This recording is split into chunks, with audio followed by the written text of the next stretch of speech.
জাতের আম এটা? এর কাটিমন কাঠিমন। আর জমি কতটুকু এটা? জমি আছে 35 শতক। ওই রকম আশা করতেছেন যে কেমন লাভ হবে? এবার এখানে আম বিক্রি হবে না হলো কমপক্ষে 2 লাখ 2.5 লাখ টাকা। 2 লাখ মনে করো অনেক দাম, এই যে 200 মনে করো যায় 200 250 300 পর্যন্ত যায়, কিন্তু লাখ টাকা কিন্তু আছে 300 টাকা।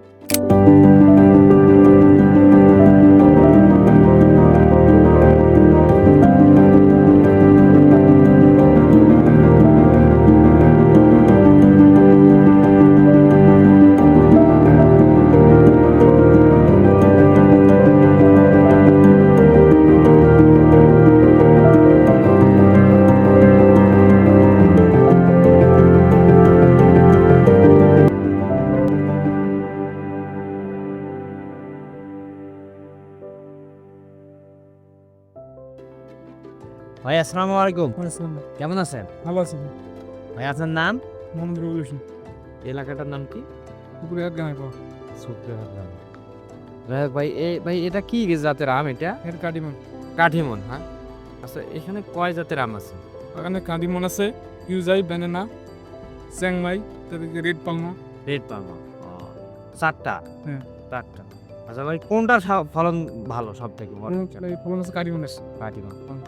আচ্ছা এটা মনে করো অনেক দাম, এই যে 200 মনে করো যায় 200 250 300 পর্যন্ত যায়, কিন্তু লাখ টাকা কিন্তু আছে 300 টাকা। 300 টাকা এখন যাচ্ছে।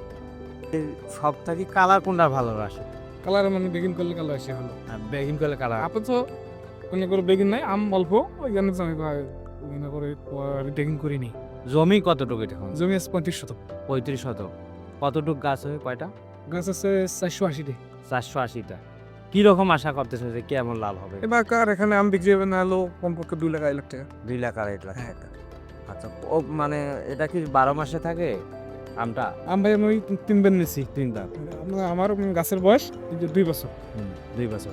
আমি অন্য পরিবার প্রথম 3 বার আম নিয়েছি, 3বার আম। অথবা আম বিক্রি করছি।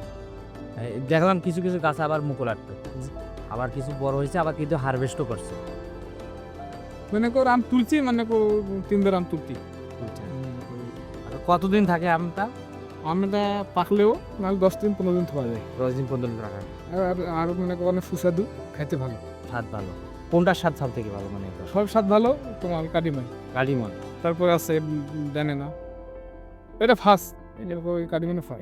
এইটা ফলন সব থেকে বেশি কি? হ্যাঁ, এটা কি মানে কে দিছে এটা আপনাকে এখানে লাগার জন্য? লাগার জন্য মনে করো আছে মনে করো মুক্তি ম্যাডাম, তারপরে নানি ভাই, তো এই যে দুজনে মনে করো সবের কৃষি কর্মকর্তা মানে কৃষি সম্প্রসারণ অধিদপ্তর থেকে দিছে। এখান থেকে কি কি সহযোগিতা দেয় ওরা? ওনার দেবে সার দিছে, আমার সাইনবোর্ড দিয়েছে, তারপর বাগানে আসো। পরিচয় শুনতে একটা মানে এলাকাবাসী তো দেখছে, হ্যাঁ।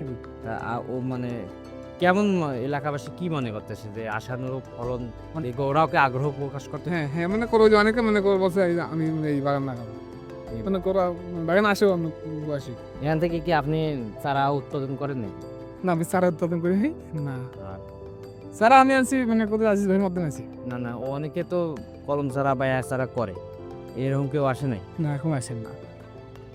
যাক, হ্যাঁ, আমরা বাংলাদেশের বিভিন্ন স্থানে এই আম ছড়িয়ে যাচ্ছে, সেই হিসেবে আপনি কি বলেন যে এটা বাজার ধরে রাখতে পারবে কি? বাজার দর বাজারে তো অনেক ধরনের আম এসেছে, তার মধ্যে কি এটা কিরকম মনে হয়? সবচেয়ে ফার্স্ট মনে করো আমাদের থাকবে। এখানে যেহেতু সব সময় আমটা পাওয়া যায়, যেহেতু এখন কিন্তু মৌসুম না, সেক্ষেত্রেও কিন্তু আমরা বাজারে আম পাচ্ছি। যদি একটা লোক মারা যাবে, মানে মারা যাওয়ার আগে বলতে হতে পারে হ্যাঁ, বাবা আমি আম খাবো, আমাদের বাগানে আম পাওয়া যাবে, যে কোনো সময় আমাদের বাগানে আম পাওয়া যাবে। যে কোনো সময়। হ্যাঁ, বেশি না 300 টাকা কেজি মানে এখন চলছে। এখান থেকে কি কেউ নিয়ে গেছে? নিয়ে গেছে, অনেকে নিয়ে গেছে।